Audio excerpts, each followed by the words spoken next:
Hey there, everybody. Guardian Enzo here with another episode of Anime from the Vault. This one is number 4, and I'll jump right into the theme here, which is 5 centimeters per second, or as it's known in Japanese, Byousoku go sentimitaru.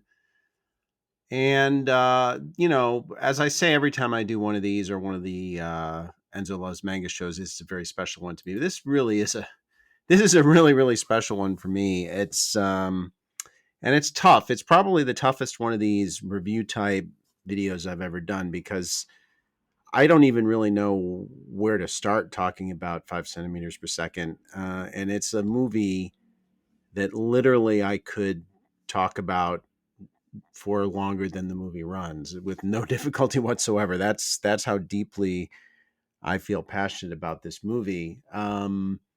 It came out in 2007, which was, as those who followed my blog for a while know, I consider it to be by a comfortable margin the greatest year in the history of anime.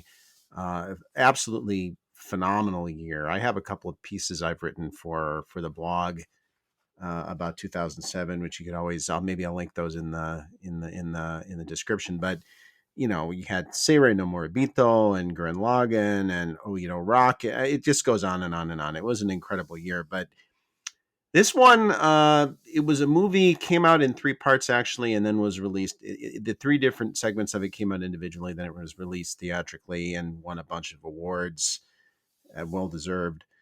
It's Makoto Shinkai, of course, and he's gone on to become, of all the next Miyazakis, he's the one who's actually managed to commercially almost fulfill that ugly and unnecessary burden that's been hoisted upon him. Hosoda has had it. Miyazaki Goro has had it. Shinkai has had it. For a long time, Shinkai was kind of a cult favorite. He was someone hardcore anime fans loved. Never quite achieved that massive commercial success. That all changed, of course, with Your Name, which went on to become the number one grossing anime film of all time until, of course, the new Kimetsu no Yaiba film came out. Your Name was number one internationally. Spirited Away just managed to hold it off in Japan, although Kimetsu no Yaiba has since wrested that title away from Miyazaki too. When Miyazaki says he doesn't care about it, I believe him. But um, 5 centimeters per second.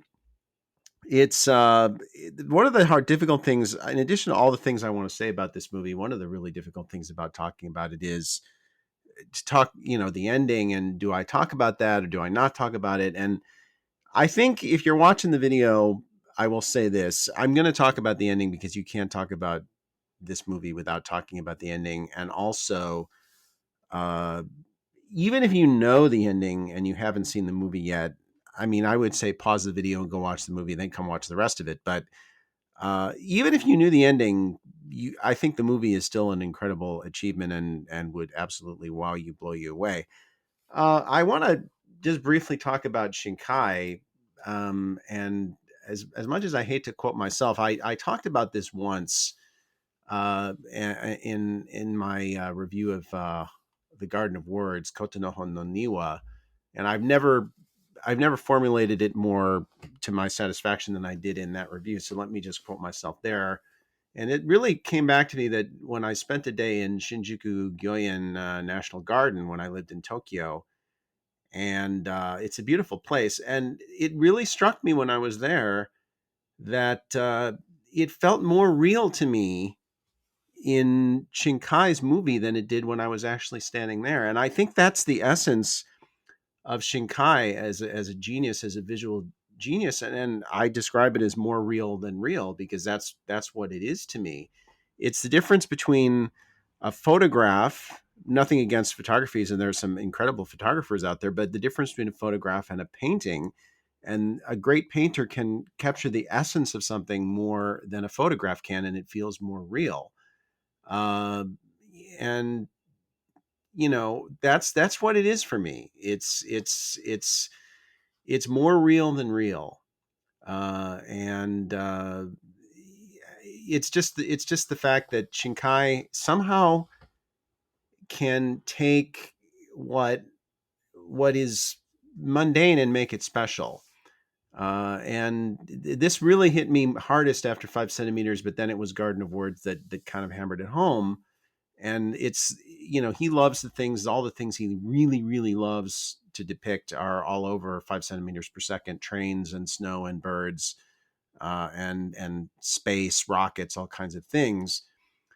But, uh, you know, no artist, and this is what I said in that piece on Kotonoho no Niwa, no one in my experience has ever been able to find the exceptional in the ordinary the way Shinkai can. And I thank my lucky stars every day that he chose anime as the outlet to express his vision, and that's still true. And Shinkai has never made a movie I consider anything less than astonishingly beautiful. The only difference really has been in the narrative side. And I love Your Name, but it does feel a little overproduced. And in a way, even though it's a more flawed film, I like Weathering with You better because it feels a little bit more awkward and a little bit more authentic. And there's something to Shinkai at his best for me that is a little bit awkward and a little bit not necessarily not necessarily smooth in his delivery. He's more of a poet than a prose writer, I think. And so when he tries to do things in a very polished way, to me it rings a little bit false, and there's something of the essence of what makes him so beautiful as a creator that's lost. And Children Who Chase Voices was the most obvious example of this, which was frankly a blatant attempt to homage Miyazaki. But to me, I also see it in Your Name, which is a great film in many ways, but does have some of that same. Falseness is too strong a word, but it's a little bit like he's trying to deliver what people think a Shinkai film should be, whereas with 5 centimeters per second, I think he does deliver what a Shinkai film should be. It's an hour and 5 minutes long.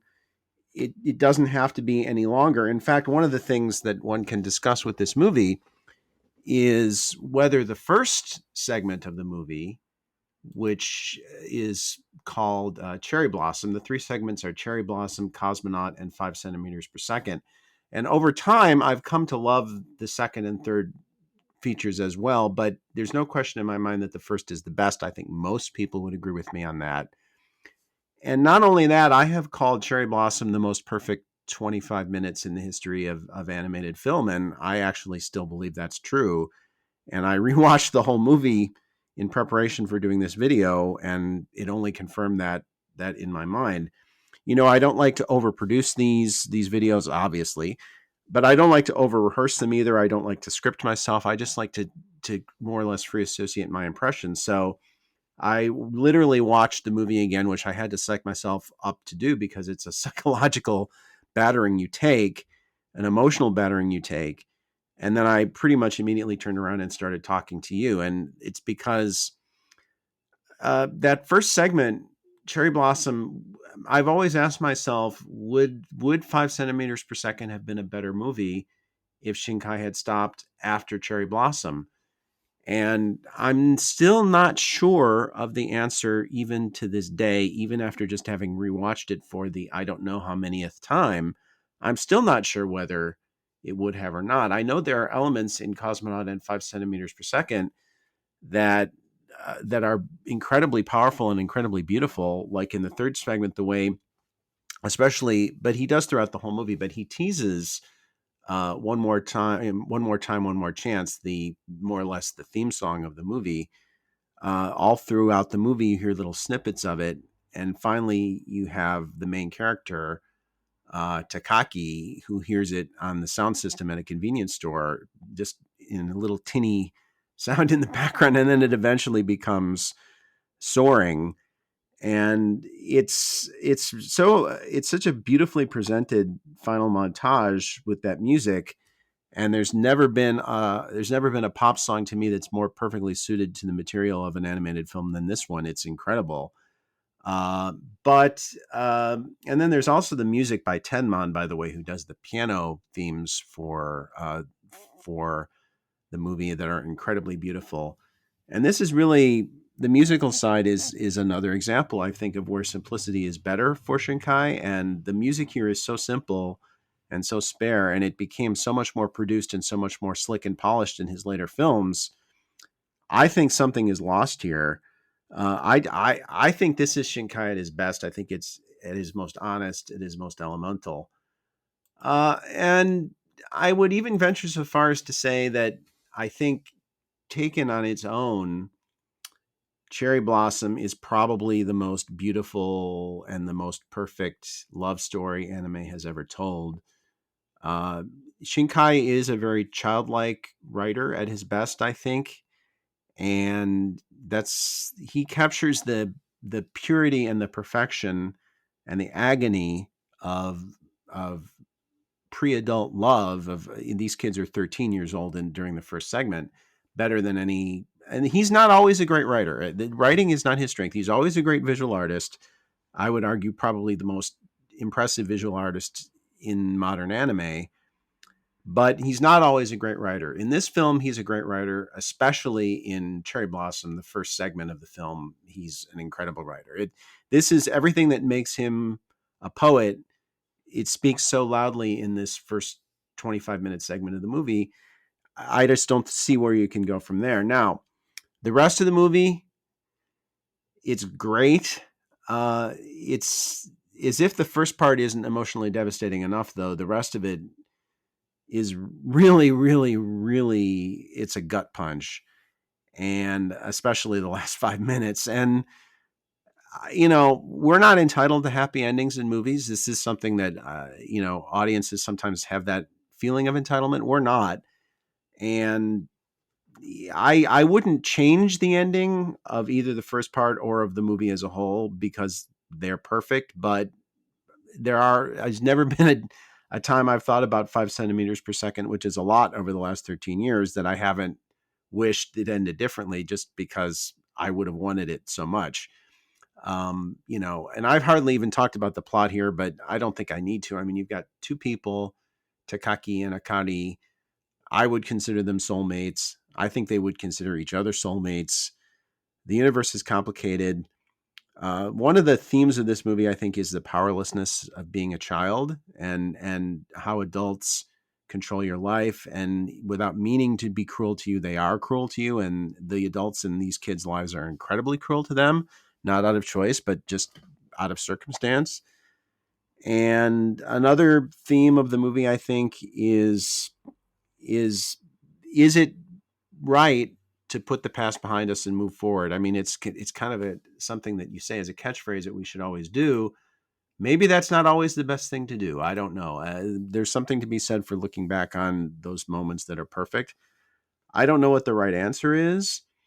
I do know, though, that um, Takaki's train journey from Tokyo, which, by the way, is still available on the internet. Someone did map this whole journey out with all the train connections, and you can still do it.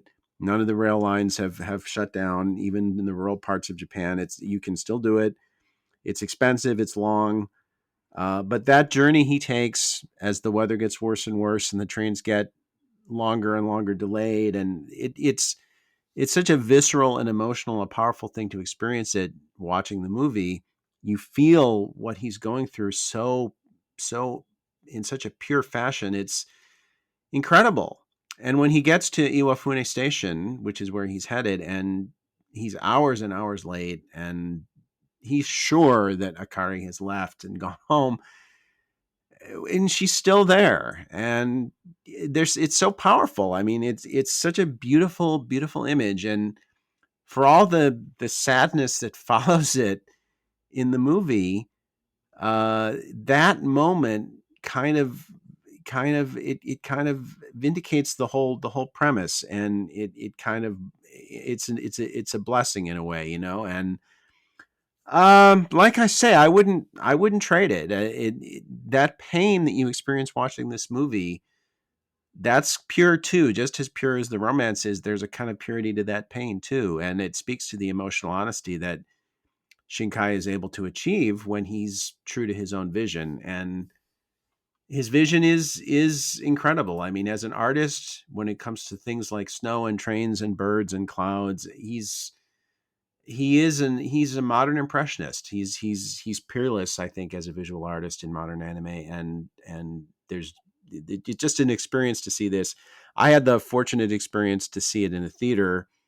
It ended badly. I could go into that, but because of the people running the screening, but still to see it on a big screen was a remarkable experience. But even to see it, on a small screen, Blu-ray form, 1080, it's still incredible.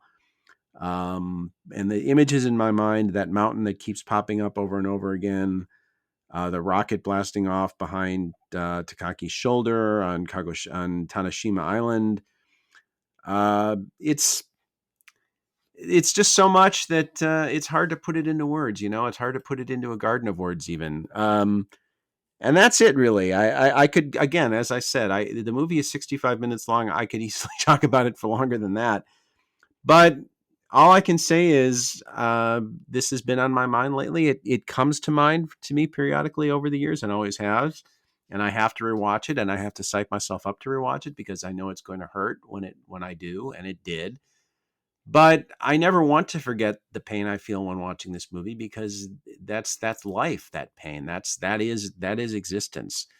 And I thank Shinkai for all the occasional issues I have with his more recent works. I thank him not only for always being a visual artist of unsurpassed quality, but for having the ability for being such a poet to be able to bring this to the screen, to be able to make me feel the things this movie makes me feel.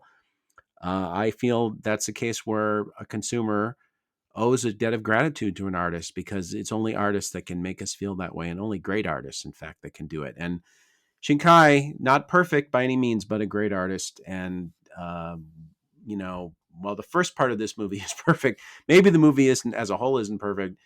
Cherry Blossom, the first segment, is perfect in my view. It takes me emotionally to places that very, very, very few pieces of art over the years have ever been able to take me to. So that's it. I hope you check out this film if you haven't seen it.